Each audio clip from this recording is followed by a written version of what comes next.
That's what makes me so hopeful about our future. I believe in change because I believe in you, the American people. And that's why I stand here as confident as I have ever been that the state of our union is strong. Thank you. God bless you. God bless the United States of America.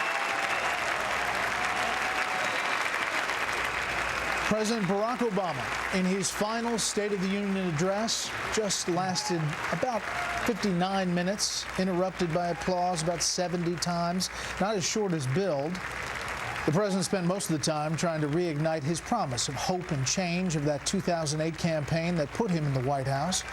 But this time, after 7 years, the message had a distinctly different tone and meaning. The president saying, quote, "It's easier to be cynical, to accept that change isn't possible and politics is hopeless. But if we give up now, then we forsake a better future." It was not a laundry list or a wish list for Congress, as promised. He did, though, ask Congress to pass new authorization for the fight against ISIS, a new war powers resolution. He said both al-Qaeda and ISIS represent a, quote, direct threat to Americans. But he said it's not World War III, something you may remember Pope Francis called it after the Paris attacks. President Obama said the U.S. can't and should not try to take over or rebuild every country in this crisis. To terrorists, he spoke directly. He said, quote, "When you come after Americans, we come after you." Interestingly, on Syria, the president said the U.S. is, quote, "leading international efforts to help that broken society pursue a lasting peace." His opponents would definitely characterize Syria and U.S. policy towards Syria a little differently. The president is tasking Vice President Biden on a new national mission, what the administration is calling a moonshot, to work on doubling the rate of progress toward curing cancer. The hope for that trade deal, the Trans-Pacific Partnership, while he did call for it tonight, that line only really got his cabinet members as he's hugging the agriculture secretary there. They were the only ones who were applauding the TPP. The reality is the politics of the TPP is tough on both sides of the aisle in the middle of this election. The president said he's working hard to close the detention facility at Guantanamo Bay, Cuba. His administration has been moving detainees almost every week. Another 10 said to be leaving Gitmo this week. Listen, this was clearly a political speech, called that from the beginning, aimed at 2016, occasionally taking swipes at GOP candidates, just not by name. He said talk of the U.S. getting weaker, the U.S. economy is declining, is, quote, just political hot air. He didn't take veiled swipes at the GOP many times. He did it throughout the speech, but he said one of the, quote, few regrets he had was failing to bring an end to the deep divisions between Democrats and Republicans as he's shaking hands up the aisle. The president ended referencing Dr. Martin Luther King Jr., and in a cadence that really has become familiar over the past 7 years, he dismounted the speech with lines about Americans and finished back at Hope and Change, where he began, saying he's confident the state of our union is strong. As he's taking his time outside the chamber, we bring back our panel. Steve Hayes, senior writer for the Weekly Standard, Charles Lane, opinion writer for the Washington Post, A.B. Stoddard, associate editor of The Hill, and syndicated columnist Charles Cradham. Charles. Well, this was a speech that just appeared totally disconnected from, number one, what's going on in the world, and two, the major concerns of his own people. I understand the president is trying to outline the vision he has of a more liberal America, the one he's tried to build, and one that he would hope would be continued so that he would be seen as a president who changed the ideological trajectory of the country the way that Reagan did. The problem is that here we are in a world where, as we speak, American sailors are being held by hostile Iranians. We've had terror attacks around the world, in Turkey, of course, in the United States, Europe, elsewhere. Syria is on fire. The Middle East is a disaster. And the president ends his speech by saying he's optimistic because unarmed truth and unconditional love have the final word. Well, looking out over the world, it does not appear that unarmed truth and and unconditional love are doing very well.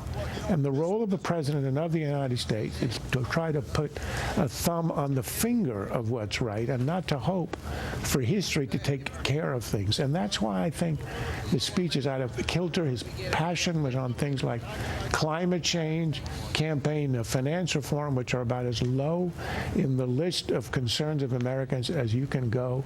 And yet on the major issues, on terror, on how we're standing in the world, he pretends that everything is good. As you pointed out, Brett, Syria is some kind of success. Our standing in the world is high, which is preposterous. And it's just totally disconnected from what you can see going on around us. As the president signing autographs, signing pictures, talking to lawmakers, AB. Yeah, I think the whole speech was very disjointed just because it had too many goals. He was trying to take credit for some successes on national security. He was defensive and really kind of disconnected, in a bit of denial, actually. I mean, the line about Syria, there's no one in his party that would not characterize Syria as a quagmire. And so you look around, he wants to be hopeful. Of course he wants to be hopeful. What president's going to stand in the well for the last time and say, I guess everything stinks and I made it worse? I was surprised for someone with Barack Obama's sort of ego that he would be willing to say that he had any regrets, but he did. He said the politics in this country are more broken than when he came in. And it was interesting that he said, and the only way out is electoral reform. And he's going to spend the next year on it. So why didn't he do that 5 years ago? So it's hard. You look around those Democrats, they looked really wistful and they looked really sad and at times really bored. So it was an interesting mix of goals that he had. And I don't know that I think he just needed to get out of this. And I think he sort of knew it was disjointed, but he had to do a few things and they didn't go together, but he did them anyway. And obviously a goal was to pick on Republican contenders for the presidency. I just want to listen and see if he... Don't fall. I'll catch you. You get mine. I'll catch you. You get mine for me.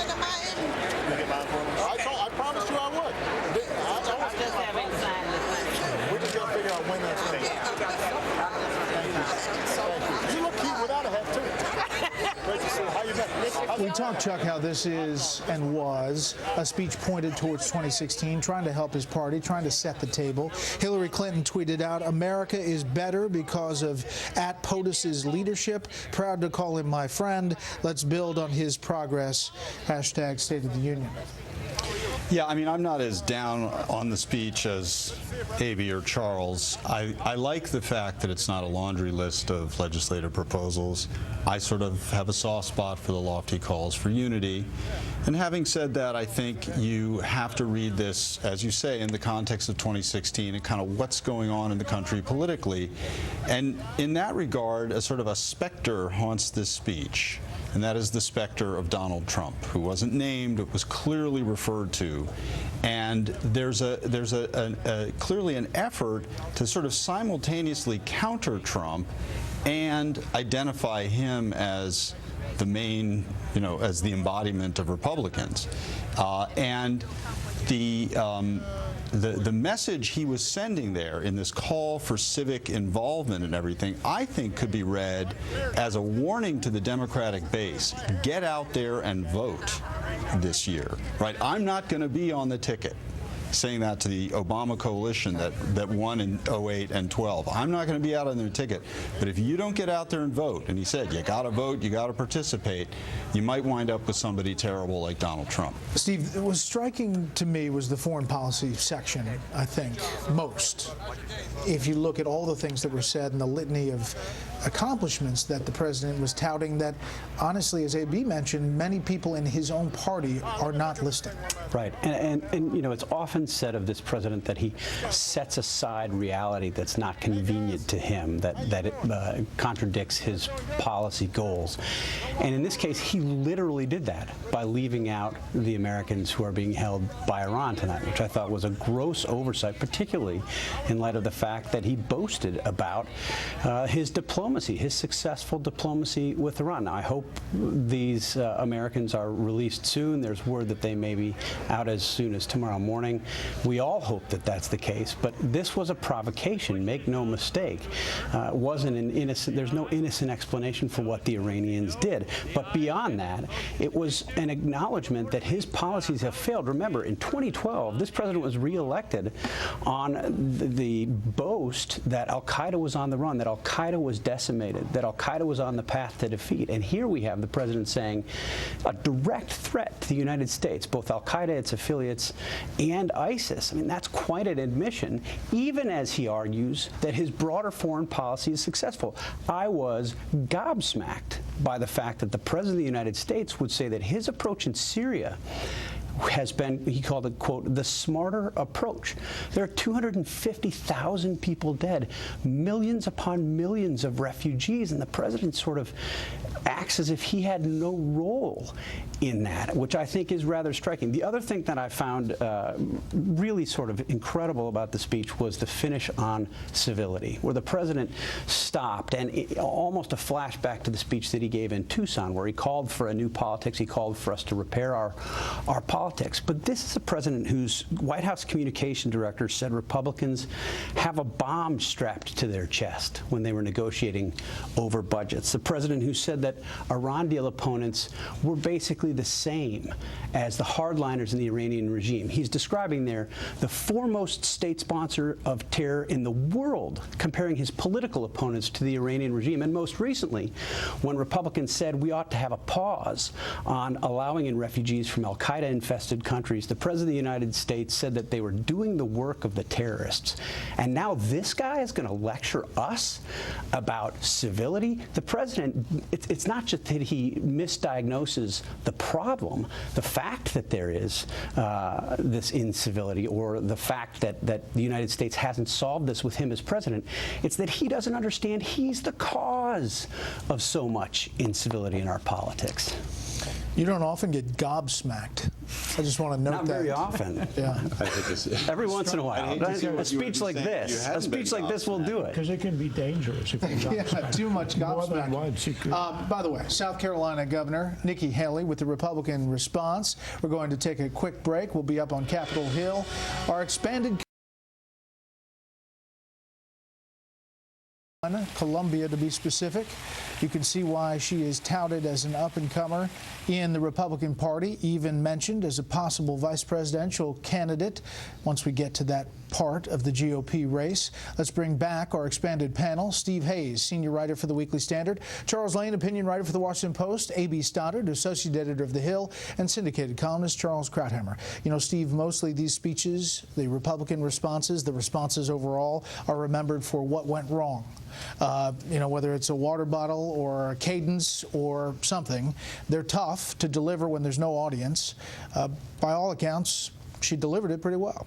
Yeah, I mean, maybe it is because of those low expectations, but I thought she did a pretty terrific job. What struck me, in contrast to the president, she had nice words for the president to start, which I think was actually an example of civility, whereas President Obama in his speech mocked Republicans for their views on climate change and then preached civility. Nikki Haley actually demonstrated civility by praising the president and then, I think, criticizing his substantive views, his substantive policy proposals. But she went further. She also talked about what had happened in Charleston and walked us through what it looks like when people who don't agree come together and work together to make things better. That is an actual example of civility. We could have used more of those from President Obama. Chuck. Well, actually, the president did begin his speech by saying to Paul Ryan, I appreciate the constructive approach you and other leaders took, et cetera, et cetera. So, but anyway, I mean, what struck me about this speech was the different tone, presentation, different face and voice of the Republican Party it offers the public as compared to what they're hearing coming out of the primaries right now, okay? This is an inclusive message. It's welcoming of immigrants. It's all about civility. It's a different kind of a message. It tells me that whoever it is in charge of the Republican Party's national message is trying to offer an alternative to the rancor, the argument about people's boots, the arguments about how people look, and the rest of the discourse that has been dominating the press for the last however many months.